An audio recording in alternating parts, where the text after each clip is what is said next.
बिस्मिल्लाहिर्रहमानिर्रहीम। अस्सलाम वालेकुम। पाकिस्तान पोल्ट्री सुपरवाइज़र चैनल में एक बार फिर से खुशामदीद।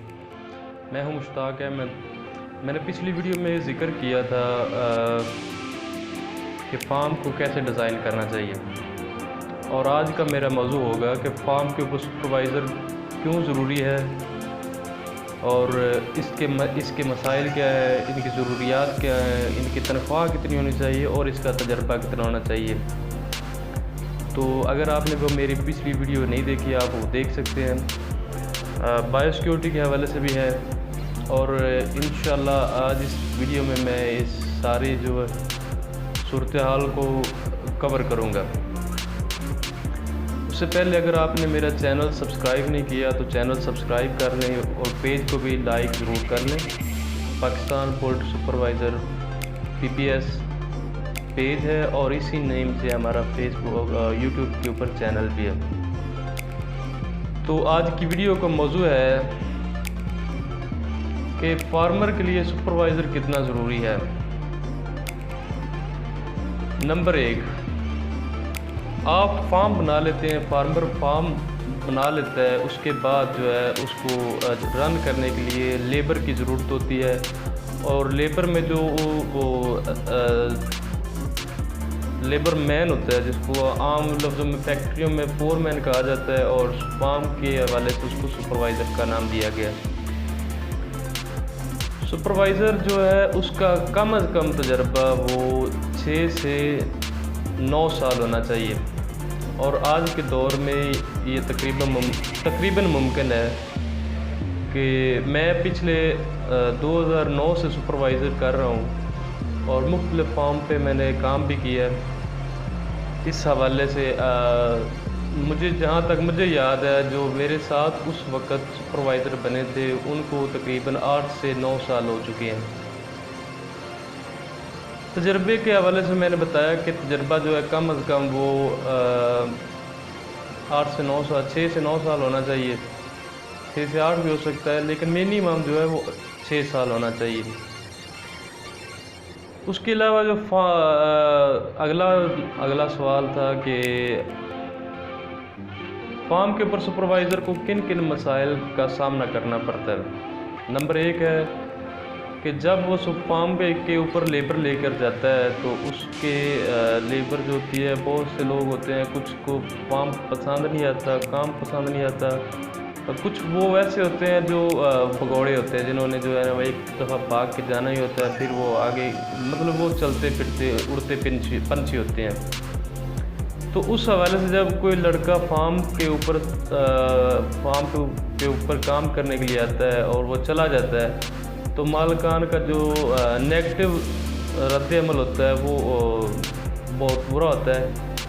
इस हवाले से जो है ये भी बहुत से मसाइल हैं, और इसके अलावा जो और मसाइल हैं, जैसा कि फार्म के मैनेजमेंट को कंट्रोल करना, लेबर को कंट्रोल करना, शेड के अंदर के मामलात को कंट्रोल करना, फार्म के मालिकान के जो है वो गुस्से गिले को बर्दाश्त करना, ये सब इसके मसाइल होते हैं।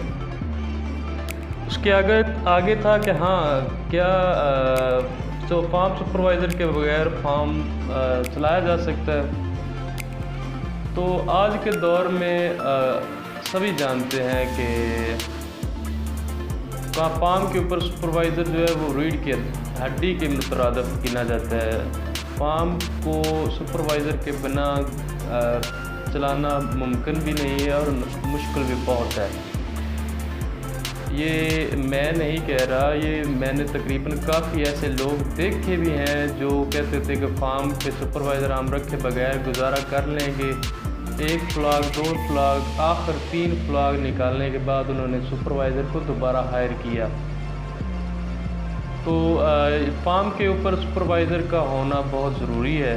इस हवाले से ये भी आपको तकरीबन इल्म हो गई, और मेरा जो मशवरा है वो ये है कि फार्म के ऊपर सुपरवाइज़र का होना बहुत ज़रूरी है। नंबर 4 पे है सुपरवाइज़र की सैलरी क्या होनी चाहिए। सुपरवाइज़र की सैलरी जो है वो जो शुरू से एक रूल बनाया गया था, जो रूल बना हुआ है आम लेबर लॉ के मुताबिक, वो होता है कि एक सुपरवाइजर पर एक जो ज़िम्मेदार बंदा होता है, जिसको आप कोई भी दर्जा दे देते हैं, उसकी सैलरी लेबर से 3 गुना ज़्यादा होती है। फ़र्ज़ करें जी आज के दौर में 10,000 रुपया सैलरी एक वर्कर की चल रही है, तो 30,000 रुपया जो एक सिंगल हाउस पे जो है वो सुपरवाइज़र की सैलरी होती है। जितने ज़्यादा लेबर होगी, जितनी ज़्यादा टेंशन होगी, उतनी ज़्यादा उसकी सैलरी होगी। सुपरवाइज़र सैलरी किस बात की लेता है? सुपरवाइज़र सैलरी इसी बात की लेता है कि वो आपको एक अच्छा फ्लॉक पाल के देने का जो है जवाबदेह होता है, और आपके फार्म के तमाम मामलात मैनेजमेंट उसको वो फेस करता है, उसको जो है वो चलाता है। इसके बाद अगला जो मैंने सवाल जो मेरे कुछ दोस्तों ने मेरे साथ शेयर किया था, वो ये था कि फार्म के ऊपर सुपरवाइज़र को सहूलियात क्या मिलती हैं या मिलनी चाहिए। देखें जी, सहूलत की नज़र से जो लेबर के बेसिक ज़रूरियात हैं वो ये है कि उनको खाना अच्छा मिलना चाहिए, रिहाइश अच्छी मिलनी चाहिए। जो आपके फार्म के ऊपर काम कर रहे हैं उनको उसके यूनिफॉर्म, चप्पल वगैरह, और उसके अलावा चारपाइयाँ, बिस्तरे वगैरह, ये सब मुकम्मल जो है एक अच्छे स्टैंडर्ड के होने चाहिए। और उसके बाद जो है फार्म सुपरवाइज़र जो होता है, उसको बेसिक जो सबसे बड़ा प्रॉब्लम होता है वो ये होता है कि उसको सैलरी की फ़िक्र खाए रखती है कि हम एक फ्लॉक काम करेंगे तो उसकी सैलरी हमें मिलेगी भी या नहीं मिलेगी, पता नहीं। हमें फार्म के हमने पूरा फ्लॉक गुजारना भी है फार्म के ऊपर कि नहीं गुजारना।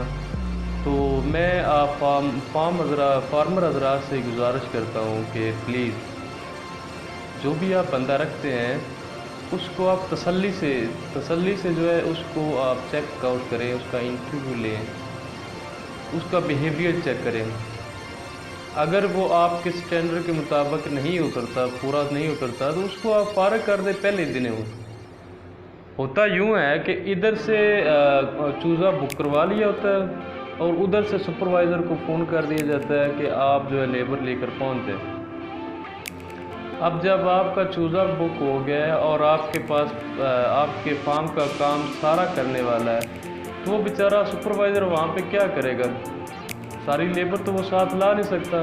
अगर ले भी आए तो वो सारे जो है वो दिन या दे तो है नहीं, वो 1-2 घंटों में या 8 से 10 घंटों में या 24 घंटों के अंदर आपका जो फार्म है वो रेडी करके दे दें आपको, और चूज़ा आप रिसीव कर लें।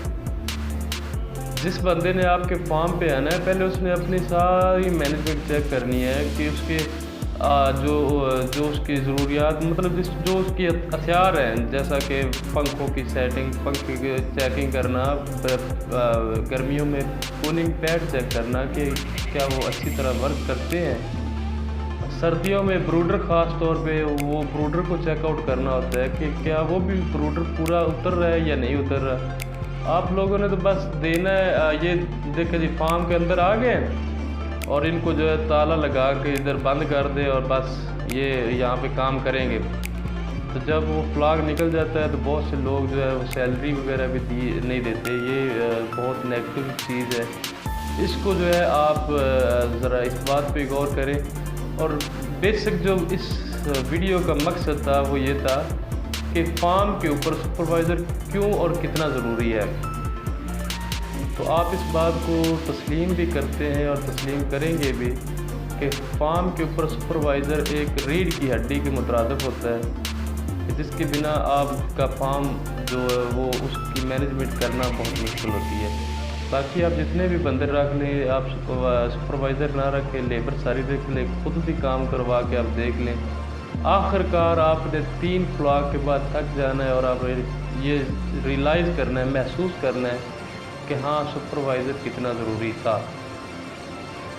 तो आप सब से मैं दरख्वास्त करता हूँ, ख़ासतौर फार्मर हज़रात से, कि अपने सुपरवाइज़रों के साथ और अपने लेबर के साथ कोऑपरेट करना सीखें और उनको फैसिलिटेट करें।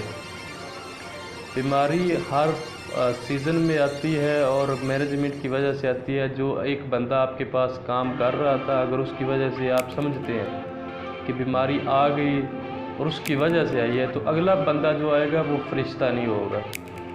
मुमकिन है कि वो भी ऐसा ही हो, मुमकिन है वो इससे अच्छा हो, लेकिन वो कब तक अच्छा होगा ये आप पे डिपेंड करेगा। आप उसको वॉच आउट करेंगे, आप उसको देखेंगे, फिर उसके बाद आप फैसला करेंगे हाँ वो कितना अच्छा सुपरवाइज़र है और फरिश्ता टाइप नुमा है या फरिश्ता नुमा नहीं है।